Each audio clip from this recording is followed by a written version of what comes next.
অন্যের উপকার করতে গিয়ে নিজেকে বিপদের মধ্যে ফেলছেন না তো, না জেনে শুনে? ব্যাংকে খুব সাবধান। ব্যাংকে আমরা যখন পার্সোনাল লোন নিতে যাই তখন আমাদেরকে বলা হয় ব্যাংক থেকে 2জন গ্যারান্টার লাগবে।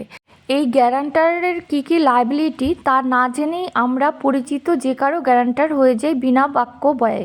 90 দিন কোনো লোনের ইএমআই না দেওয়া হলে সেটা এনপিএ হয়ে যায়, আর এনপিএ হয়ে যাওয়া লোনের ইএমআই গ্যারান্টারের থেকে কেটে নেওয়া হয়।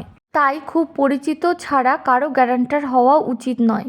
যদিও পরে লোন নেওয়া ব্যক্তি যখন ইএমআই দিয়ে দেবে তখন গ্যারান্টারের টাকা আবার পরিশোধ করে দেওয়া হয়, কিন্তু তবু মানসিক অশান্তি এবং দুশ্চিন্তা এড়ানোর জন্য বুঝে শুনে গ্যারান্টার হওয়াই ভালো।